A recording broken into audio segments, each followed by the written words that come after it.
Namoni batu mususu bilo bazo mela mikolo yo, hein?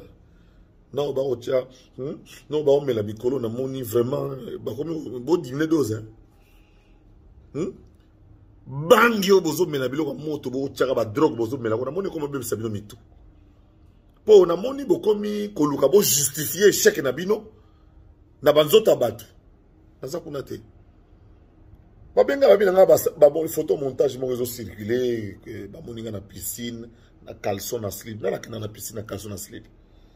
Et vous tika na mai. Caleçon tika na mai puis piscine ngo ya ba bazate. Na kina jamais piscine.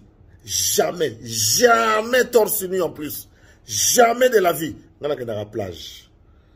Na kina na plage na Varadero na Cuba, na Rio de Janeiro na Brésil, dernièrement na Outi Los Angeles, na Cap Griné na France, na vers kuna na Boulogne-sur-Mer, na la plage, na plage na Dubaï, on a kutu donc kolobate, na Malabo na Guinée équatoriale, na otanga mboka ni mususu Madagascar.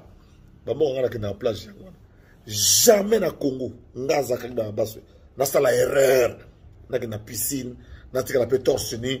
Bakanga photo. Pour ça, la montage, muta obeta ne muta olo aosuwa ne mbula so quelque part, so wapi wana, bosi bokati mutu bocheza zakaiba. Puis na ya wapi. Hein? Bon, on va comprendre, bosi tellement marteau qui bota que bon, bosa mi bal, il faut se défendre pe, hein. Il faut se défendre kaka bo luka bouc émissaire, bo luka bosa bosa victime alors que boyebi que vérité za bongote. Bosa mi kosa binomoko. Bosa ko mi kosa binomoko.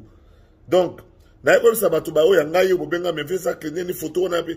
Non, photo na ba montango bango na ba zoba po zoba so na mutamayeli te mutamayeli asona na zoba te poko ça il faut y ba vérité pour tricher il faut za na mayele donc ça dit que bon bon comprendre pe bango ba poli makasi ba poli pena makasi po ba poli penza ko pola bon il faut pas se défendre bon en se défendant bokati bokolo so moza muta so kana ma mbula so côté ni so wapi ale busi bokati buche muta zakari bon photo montage ça se fait na yeka pona rassurer bino que je n'ai jamais pris de photos dans une piscine, je ne me lave jamais dans des piscines, moi je vais à la mer et puis avec des minélés partout, des gens qui ne me connaissent pas, jamais torse nu, jamais torse nu.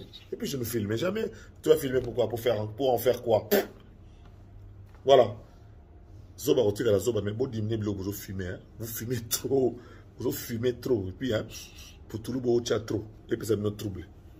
Vous avez échoué.